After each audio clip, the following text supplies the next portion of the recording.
Hello viewers, welcome back to our channel Walking Thoughts Nebraska. For this video, we are going to share with you one of the highlights of our tour in Rome, which is going to the Vatican Museums. For our tour here, we opted again to do a tour guide or a tour package. This is one of the early access one, and as you can see, even though it's early access, we still have to line up. There is still a huge crowd, but we are able to be the first few ones or several ones to be able to go into the security and have access to the museums.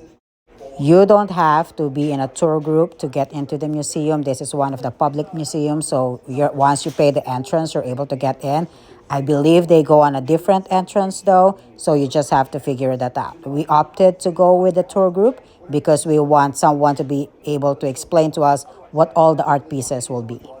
Once you're done with security and you have your ticket, you're able to go up there and then you get welcomed by the sculptures that you're going to see. And then you get to step out first to the Vatican Gardens. One of the great things here is that they're able to explain to you the history and you're able to see the dome. That's the St. Peter's Basilica there. And you get to be able to explore this garden. They gave us time to be able to just sit here and enjoy the view before we went inside. So when we enter, you're already going to see some of the sculptures and the art pieces that they already have here. And then we're going to spend some time here around the gardens. I think this is part of the urban gardens, but there are also other gardens and parks here in the Vatican that can be accessed, but it has to be through a group tour or with the staff members. That globe is moving because it shows the different parts of the world. And here, when you stay here, you could see the entire museum. And then this is going to be the entrance where you have the pagan gods and the Roman gods or the Greek gods. And you're going to have all of the sculptures here. There are more than 100 here, about 80 something. You're going to see the full sculptures or just the head bust or different parts of their body, as this is going to be whatever they were able to preserve at that time. Throughout the centuries and different papacy, they have collected different arts. And as we go through the hallways, you're going to see all of those collections here. As I've said earlier, like our tour guide mentioned, it could take several days for you to be able to really have a good sense of the different art pieces that you're going to see. Each specific museum here in the Vatican Museums has its own specific genre, if you may say so. They are focusing on what the Pope had collected at that time, and then they have probably grouped it into the same era, the same sculptures, or the same architecture that they're collecting that art pieces from. In this square, the main point of interest that our tour guide pointed out is the Adjusander. I'm not sure if I'm saying that right. It's one of the Greek sculptures here from the island of Rhodes, and it's in the late Hellenistic Baroque style that you're seeing here. The pieces here, like the tub there, are all ancient. It has its history, and then along with the other pieces that you're going to see around, and then we're going in to see more. Each section of the museum or one of the museums will always have the one that you saw on the right, like a nameplate of which museum it is. This is the octagonal court. This was where some of the first ancient classical statues in the papal collections were first displayed. Some of the most famous pieces are the Apollo of the Belvedere and the Laocoon on his sons. Now, I'm not sure if I'm saying all of those names right, but these are all of your Greek gods and the Roman gods. This one, you're going to feel like it as miniature of the Pantheon. Go watch our Pantheon video so that you could see it too. But this is still about statues of the ancient gods. And then we're going to move on to looking at the floor too, because these are mosaic pieces that tells the story of ancient history. I believe these are all the battles of the gods or the Roman gods. And then it depicts all of those different styles there. And then we move on to the gallery of statues. And as the name implies, it holds different statues, including Sleeping Ariadne and the Bus Menander. There are some parts of the museums that they have roped off the floor too, because they want you to pay attention to the different art pieces that are on the ground as well. This is where the Sphinx area is, and then you go up the stairs and you're able to see another part of the museum. And these are all of their collection. That's the chandelier or all of different types of things they've collected related to light. One of the things I would say is that the Vatican Museums has a whole lot of collections that even their ceiling has some significance.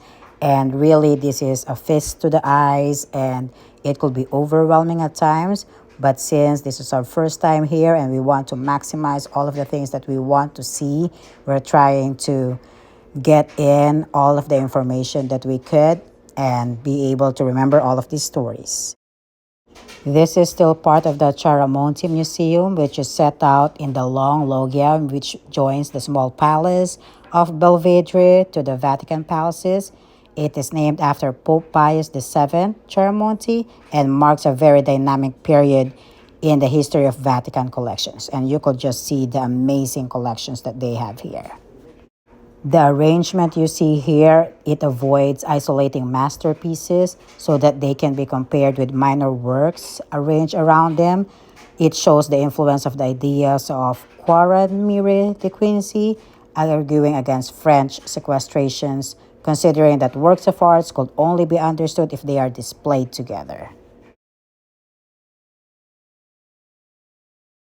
We're entering another area of the museum. This is what is commonly known as the tapestry room because it has tapestry after tapestry of the different events in the religious life of the Catholic Church. And you're just going to see how tedious they did the work here. Even the ceiling has its own story to tell. And so we stop at some of the tapestries that are good to note at, and then we just walk on to be able to see as many as we're able to. Of course, the ones that our tour guide focus on are the tapestries of the life of Jesus. It has its own history to tell, and then she pointed out all of the little items or details that will bring light or will bring life to the tapestries around us. After the tapestries, we're moving on to the next hallway, which is going to be the gallery of maps. Basically, these are going to be a collection of maps of Italy before even maps were invented. These were people back then trying to draw out how Italy looks like from their perspective at that point. Mostly our tourist guide looked at the maps and shared with us information, but the ceiling just keeps on getting my attention just because of the details that they do have here. So this is one of the maps of Italy. They've showed us Vienna as drawn before, Florence, and then of course Rome. Our tourist guide pointed out a map that was upside down at that time. I think that was Florence, but regardless, they have different maps here of Italy during that time. This is the map of Italy, I believe, before we're able to lead into the next room because we will be going into the Sistine Chapel. Now, at the Sistine Chapel, there are no photos allowed.